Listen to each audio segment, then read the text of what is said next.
in Portland, you've got people playing so many different kinds of music. The level of talent is off the charts. People are industrious, smart, savvy, clever, and totally weird. The things that happen here are pretty remarkable and fairly different from what seems to go on in other parts of at least of the parts of the world that I've seen.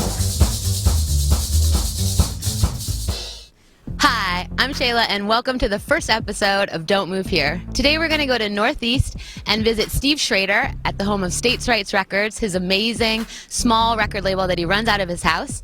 Then we're going to go to the Artistery, which is an incredible all-ages venue that's been around for a really long time, and see White Fang and Explode into Colors. 1, 2, 3, go!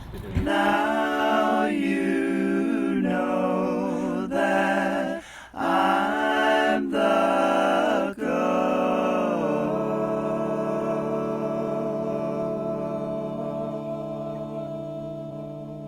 States' Rights got started about year 2001. I went to school with a bunch of friends that made music, had bands that were my favorite bands in the world at the time.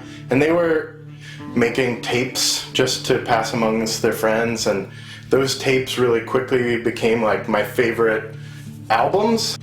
And that quickly made me realize that I could be putting out, or like I could be involved with music that was like people's favorite music. So I toured with bands, driving and doing merch, and worked kind of crummy jobs, saved money, started doing a couple 7-inches and CDRs, and that turned out pretty well, so just kept on ripping. Is there any common thread in the kind of music that States' Rights puts out? I don't think, they're certainly not all in the same genre, and for the first few years of States' Rights, we were really holding on to this thing called new genre, no genre music. Can you talk for a minute about the recent Jib Kidder phenomenon that you've been dealing with? Oh, sure. You mean that it was on the Fox television reality show, So You Think You Can Dance? Yeah. So I put out this record by this guy who lives in San Francisco named Jib Kidder. The album is like totally sample-based, hip-hop mostly, but also sort of like experimental weirdo music too. And this one song that did pretty well on some MP3 blogs, which is called Window Dipper. We started to see it on YouTube a couple months ago, that this choreographer dude, Travis Wall, was performing some choreography to the song.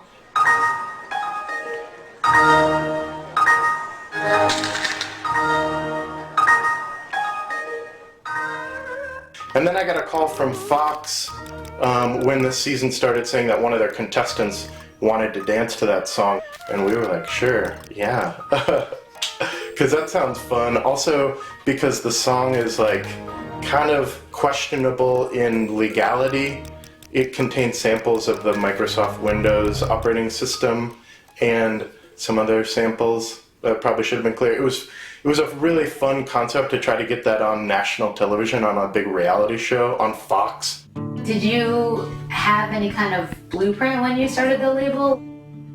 The way I run a label, I don't have I don't have a ton of money to invest in recording, so but I think it's turned out great product. What are some of the upcoming releases that you're excited about? Gonna do a White Fang record, who are like the young, wild punk sort of prodigies of Portland.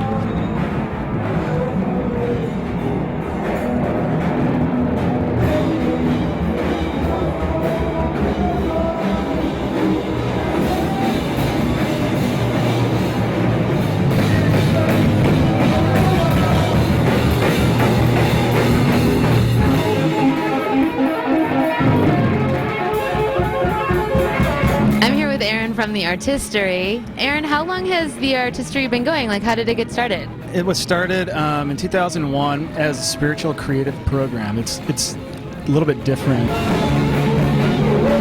It's an all-ages venue. It's there's living places, a little White House next door.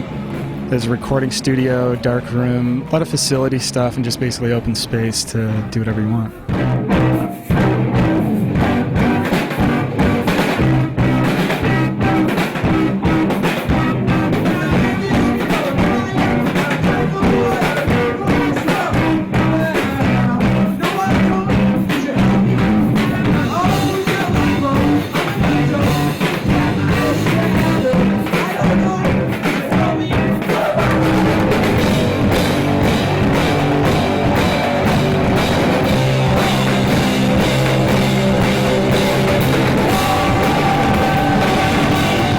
Why do you put so much time and energy into, making a place like this? Well, I don't know. I think being creative and being able to be creative has been pretty important to me. I've grown a lot from being forced to be around people, so I do it because I think it's good.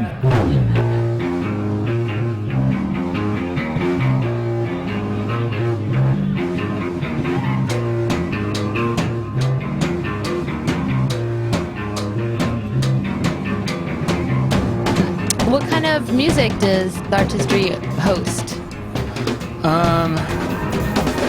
Whatever I want.